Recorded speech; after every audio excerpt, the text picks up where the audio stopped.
এই দাবিতে বিদ্যুৎ সম্মেলনে দলে দলে যোগ দিন।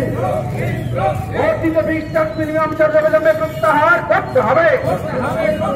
এই দাবিতে আজকে পূর্ব মেদিনীপুর জেলা বিদ্যুৎ সম্মেলনে দলে দলে যোগ দিন। All Bengal electricity consumers association গ্রাহকদের টাকা লুট করার যন্ত্র স্মার্ট ক্রিকেট মিটার অবিলম্বে প্রত্যাহার করতে হবে। এই দাবিতে আজকে পূর্ব মেদিনীপুর জেলা বিদ্যুৎ সম্মেলনে দলে দলে যোগ দিন।